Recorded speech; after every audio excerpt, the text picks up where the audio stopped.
একটা স্বামী থেকে বিয়ে হয়। ওটারে বিয়ে হওয়ার উদ্দেশ্য কি আমার? খাইশ পুরো করা। আর ওর কি যৌবনের লাফালাফি, এটা কিছু হালাল নেই। বিয়ের সাথে কেন করতে হবে? যে ওটা দরিদ্র ঘরে, ওরা কোথাও যেতে পারতেছে না, আমার আল্লাহ দেশে, আমি ওই ঘরে শাদী করার দ্বারা কি হবে? ওই সংসারটার একটা গতি হবে, ওই ফ্যামিলিটার একটা গতি হবে।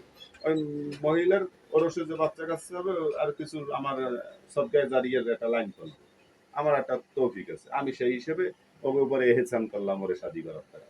আর না, এখন তো এসে খায় সাথে মিটানে জমান আছে, কোন জায়গায় কার ঘরে সুন্দরী বউ আছে ভাড়াই নিয়ে এগুলো হারাম, এসব না। ইসলাম তার সাথে চার বিয়ে করার অনুমতি দিয়েছে। তা চার বিয়ে কি সব নেই? দুইটা যোগ্যতা তো অবশ্যই থাকতে হবে, এর বাইরে দুই যোগ্যতা না থাকলে আরাম। দুই যোগ্যতা থাকতে হবে। এক নম্বর হচ্ছে তার ইনসাফের যোগ্যতা থাকতে হবে।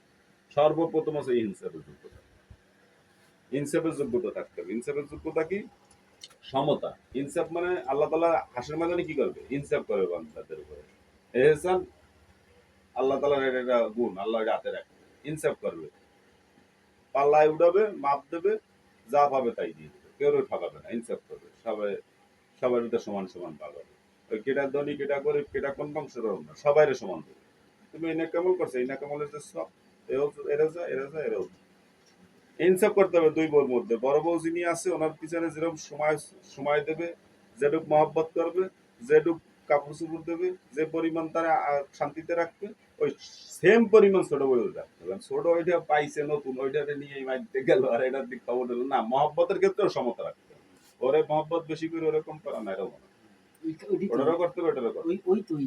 ওরে ওরে নতুন বিয়ে হচ্ছে, ওরে ভালো ভালো কাপড় চোপড়, ভালো পারফিউম এনে দিলাম, ভালো ভালো সাবান এনে দিলাম, সাবান কুসুম দিয়ে দিলাম, ভালো ভালো খাওয়ান এনে দিলাম, আর ওদিকে বড়টার খোঁজ খবর না, ওটারে ডাইল ভাত দিয়ে চালাই নিলাম না।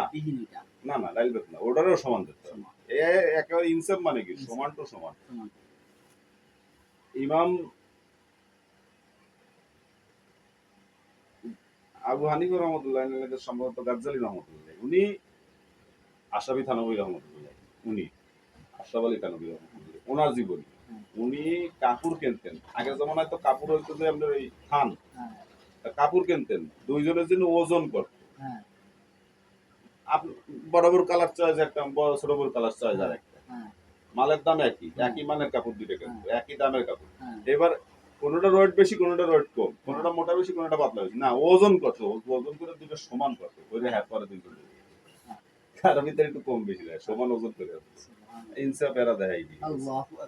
আর এর এখন হয়েছে কি, বিয়ে চারটে করবে, পাকিস্তানেও যদি বিয়ে করে তিনটে। তুই জানিস তোর তোর মরদ, তোর স্বামী কি আছে? তোর স্বামী কি মরদ নেই? তোর স্বামী তো তোর আল্লাহরে বিয়ে আছে, তোর স্বামী তো দুইটা বিয়ে, আমার স্বামী তিনটে বিয়ে। আমার স্বামী কত মরদ জানিস তুই? এরা গর্ব করে আমার স্বামী কত মরদ, তিন বিয়ে হচ্ছে। আর আমাকে এই বাংলাদেশের আকিদা চিন্তাধারা কি? হিন্দু হিন্দু আকিদা, ভারতের কালচার। আর এই বাংলাদেশ তো হিন্দু অঞ্চল চলে।